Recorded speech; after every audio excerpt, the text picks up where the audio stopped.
Hoje eu quero conversar com você sobre algo que é absolutamente importante. Eu quero tratar sobre novo nascimento. E preciso afirmar que sem novo nascimento, sua religião é vã, sua esperança é vã. Sem novo nascimento, você não pode ver o reino de Deus, você não pode entrar no reino de Deus. Sem novo nascimento, tudo aquilo que você fizer não é suficiente para levar você à bem-aventurança eterna. Sem novo nascimento, não há qualquer esperança de você herdar o reino de Deus. E eu quero tratar desta matéria com você à luz de João capítulo 3, versos de 1 a 16. Diz a Bíblia que havia em Jerusalém um mestre dos judeus. Ele era um dos principais dos judeus, um membro do Sinédrio judaico, um homem de boa reputação, um homem douto no saber teológico, um homem de prestígio na sociedade, um líder de grande destaque em sua nação. Sabendo que Jesus estava em Jerusalém, ele à noite foi ter com Jesus, talvez para não melindrar seus pares, porque a essas alturas Jesus já estava sendo perseguido pelas autoridades religiosas de Israel. E ele chega diante de Jesus e rasga-lhe desabridos elogios, dizendo: Mestre, reconheço que tu és vindo da parte de Deus, porque ninguém pode fazer os sinais que tu fazes se Deus não for com ele. E certamente todas essas informações que Nicodemos traz são verdadeiras. De fato, Jesus veio da parte de Deus. De fato, Deus era com ele. De fato, ele fazia prodígios, milagres, sinais tão estupendos, extraordinários, que era impossível que fossem feitos se Deus não fosse com ele. Ele reconhecia também que Jesus era mestre, o mestre por excelência. Mas Jesus não entrou nesta história de elogios, de encômios. Ao contrário, Jesus vai direto ao ponto e diz a Nicodemos: Nicodemos, em verdade te digo que se tu não nasceres de novo, não podes ver o reino de Deus. Então, Nicodemos, não entendendo a linguagem de Jesus, disse: mas como pode um homem nascer sendo velho? Pode, porventura, voltar ao ventre da sua mãe? É claro que Nicodemos, que conhecia a história pretérita, sabia que esta vertente de pensamento é antiga, lá dos gregos, 500 anos antes de Cristo. Ele pensou que Jesus estivesse falando desse assunto, metempsicose, transmigração das almas, reencarnação. E Jesus diz: Nicodemos, em verdade te digo, se não nasceres da água e do Espírito, não podes entrar no reino de Deus, porque o que é nascido da carne é carne, o que é nascido do Espírito é Espírito, importa-vos nascer de novo. O que Jesus está dizendo é que qualquer reforma, qualquer caiação, qualquer verniz que se ponha em nós, ou reforma religiosa, ou mesmo se pudesse morrer, desencarnar, reencarnar, morrer, desencarnar, reencarnar, e isso sucessivamente, não haveria mudança profunda e radical, porque o que é nascido da carne é carne. Não é disso que Jesus está tratando. Jesus está falando de um novo nascimento, de uma nova natureza, de nascer de cima, do alto, do Espírito, de nascer de Deus, de ser nova criatura, de ter um novo coração, uma nova mente, uma nova vida, uma nova família, uma nova pátria, uma nova herança, uma nova e viva esperança. É claro que Nicodemos não entendeu também essa linguagem de Jesus. Então vamos compreender aqui pedagogicamente o que não é novo nascimento. Primeiro, novo nascimento não é ser religioso. Há muitas pessoas que equivocadamente pensam assim: o que é importante é ser religioso, é ter uma religião. Nicodemos tinha. Nicodemos era um homem profundamente religioso. Segundo, novo nascimento não é ser sincero na sua religião. Nicodemos também era muito sincero. Ele era um líder da sua religião, ele era um membro do Sinédrio. Terceiro, novo nascimento não é a pessoa exercer uma posição de liderança na igreja. Nicodemos era um dos 71 membros do Sinédrio, formado dos anciãos, dos fariseus, dos saduceus, dos homens mais reconhecidos, aplaudidos do seu tempo. Ele era um grande líder religioso. Quarto, novo nascimento não é você ter um bom e até profundo conhecimento das verdades religiosas, porque Nicodemos era um mestre em Israel. Diríamos nós, ele era um teólogo, ele era um professor de Bíblia, ele era um homem entendido, ele era um homem douto no saber teológico. Ele percorria com grande desenvoltura pelos corredores do saber doutrinário, mas isso não era suficiente. Nem ainda novo nascimento é você praticar grandes disciplinas religiosas. Nicodemos frequentava a sinagoga, Nicodemos jejuava 2 vezes por semana, Nicodemos era um dos homens mais dedicados às disciplinas religiosas da sua época. Ele era um líder que fiscalizava a vida dos outros, portanto, ele era um homem digno de ser aplaudido, de ser reconhecido, até de ser imitado por alguns.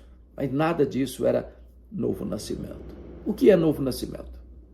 Novo nascimento é nascer de cima, é nascer do alto, é nascer de Deus, é nascer da água e do Espírito, é nascer de uma transformação não externa, não é reforma, não é caiadura, não é verniz, não é cosmético, não é mudar de igreja, não é mudar de religião, não é deixar de determinadas práticas.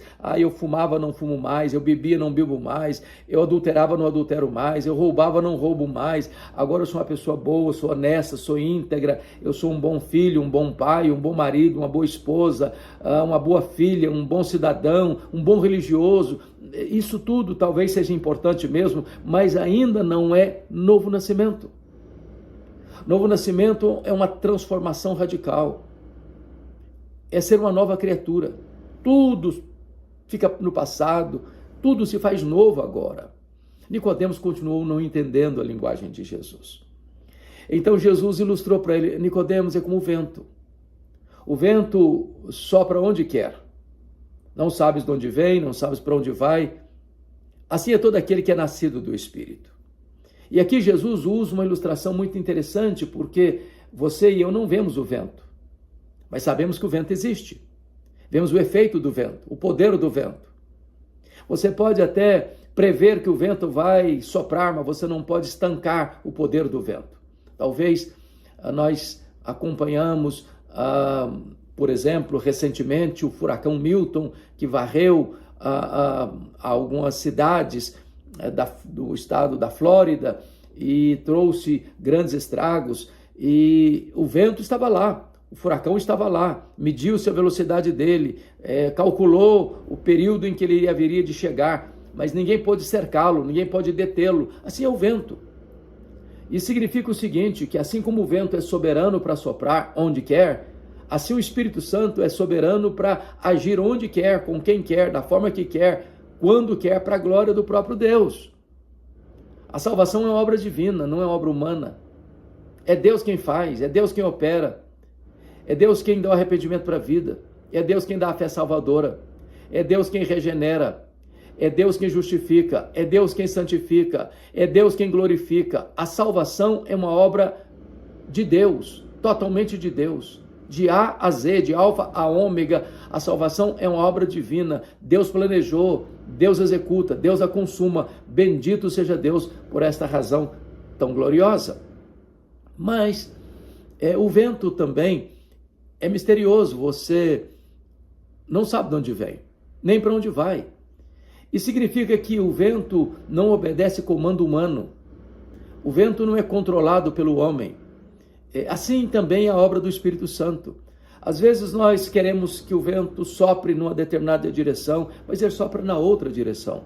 Às vezes nós imaginamos, fulano é amigo do Evangelho, está facílimo dele ter um encontro com Deus e ser convertido. Mas às vezes você olha para alguma pessoa e diz, não, essa não tem esperança, essa já foi longe demais, essa caiu profundamente demais, essa já ultrapassou a linha divisória. Eu quero dizer para você que Deus salva soberanamente. Ele salvou um Manassés, um monstro, rei de Judá, e o transformou. Ele pegou Nabucodonosor, um homem megalomaníaco que estava no topo da maior potência econômica e militar do seu tempo, e o levou para o pasto para comer com os animais, para transformar a vida dele. Ele transformou Saulo de Tarso, o maior perseguidor do cristianismo, no maior apóstolo de Cristo, o grande embaixador do reino de Deus. Então, ele sopra onde quer. Ele sopra na rua, ele sopra no hospital, ele sopra no campo de futebol, ele sopra no bar da esquina, ele sopra na praia, ele sopra na sua cozinha, na sua sala, ele sopra onde quer, até na igreja ele sopra.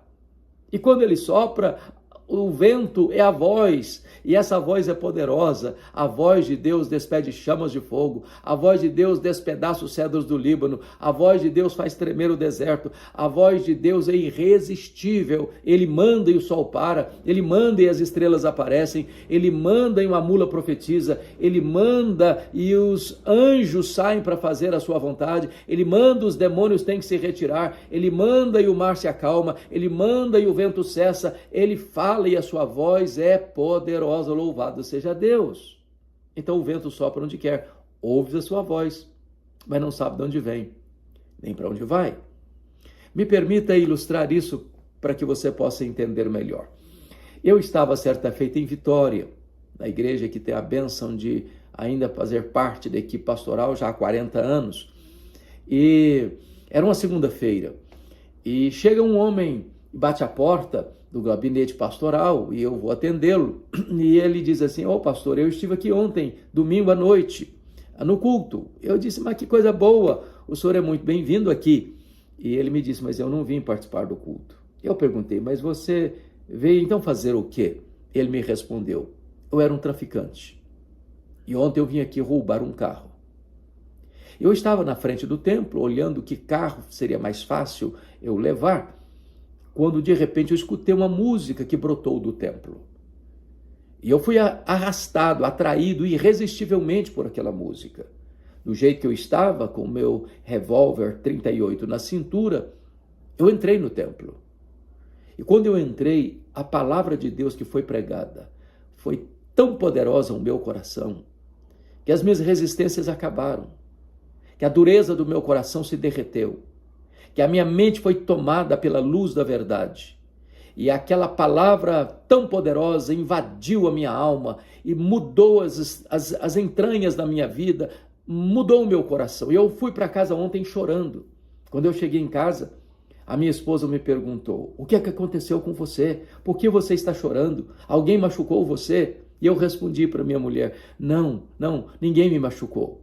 Jesus mudou a minha vida, Jesus transformou o meu coração, eu sou um novo homem, eu sou uma nova criatura, tudo se fez novo dentro de mim. É assim mesmo, o Espírito Santo é soberano, ele age soberanamente na rua, na igreja, em qualquer lugar, ele sopra e a sua voz é poderosa. Hoje, agora, também ele pode soprar na sua vida, ele pode fazer um milagre na sua história, ele pode transformar o seu coração, ele pode fazer de você uma nova criatura, tudo vai se fazer novo na sua vida. Talvez você imagine: bom, mas eu sou religioso.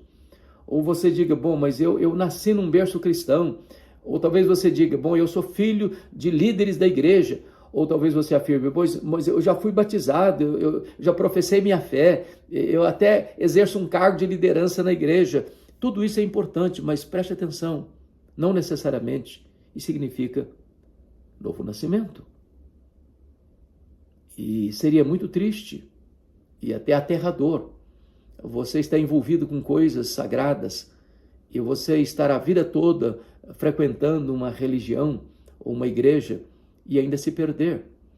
Jesus Cristo disse que no último dia ele vai dizer a algumas pessoas que estavam dizendo para ele assim: Senhor, Senhor, porventura não profetizamos em teu nome? Não fizemos milagres em teu nome? Não expulsamos demônios em teu nome? E Jesus vai dizer: apartai-vos de mim, vós os que praticais a iniquidade, eu nunca vos conheci.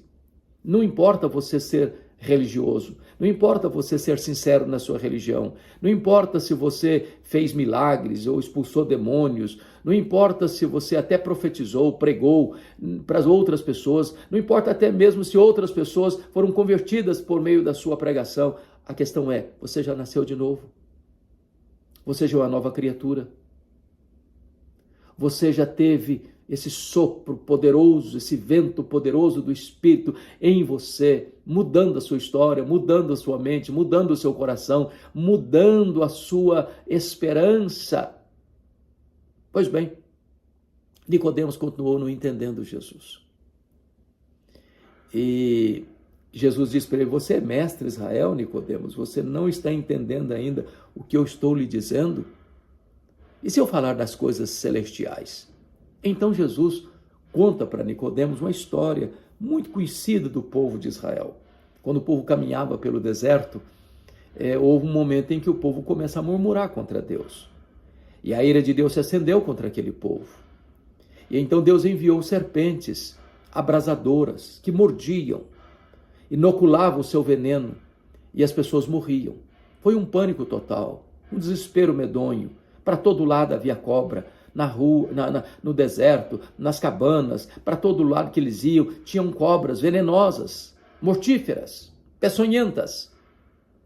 Então o povo, diante daquela agrura, daquele sofrimento tamanho, recorreu a Moisés, diz: Moisés, interceda a Deus por nós, para que ele tire de nós essas serpentes abrasadoras. E Moisés orou ao Senhor.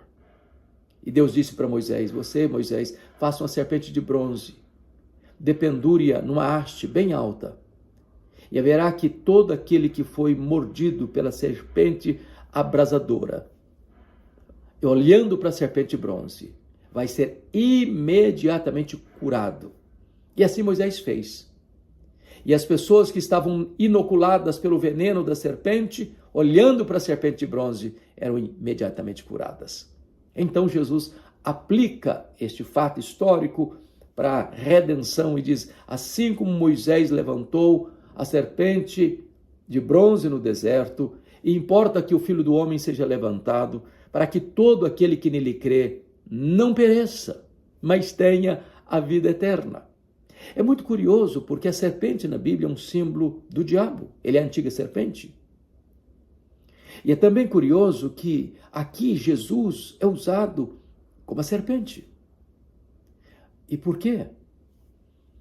É porque diz a Bíblia que o ser humano, em todo lugar, em todo tempo, foi inoculado por um veneno mortífero da antiga serpente. E esse veneno é mortal, é o pecado.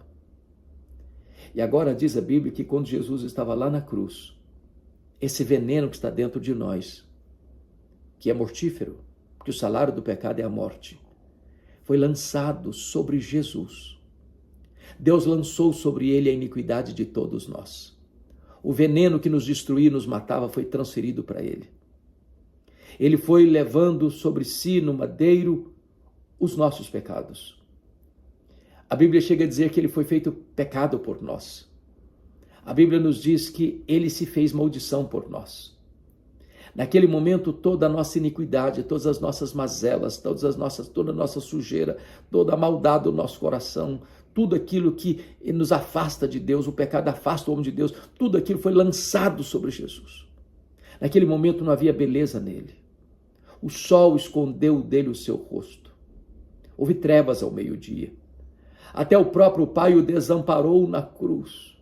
E ele gritou: Deus meu, por que me desamparaste?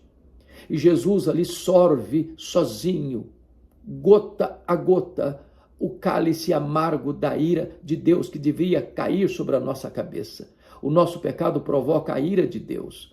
E Deus então envia o seu Filho como nosso representante, como nosso fiador, como nosso substituto. E então o nosso pecado, o veneno da antiga serpente que está nos destruindo e nos leva à morte, foi lançado sobre Jesus. E quando o nosso pecado foi lançado sobre Jesus, diz a Bíblia que a lei requereu a morte dele, porque o salário do pecado é a morte. Não tendo ele pecado pessoal, ele tomou sobre si o nosso pecado e ele morreu pelos nossos pecados, segundo as Escrituras, foi sepultado e ressuscitou para a nossa justificação. Então, Jesus disse assim: se você olhar para Jesus com fé, você não é mais condenado. Você recebe a vida eterna. Olhai para mim, diz o Senhor, e sereis salvos. Olhe para Jesus. Ele é o Salvador. Ele levou sobre si a nossa culpa. Ele levou sobre si o nosso pecado.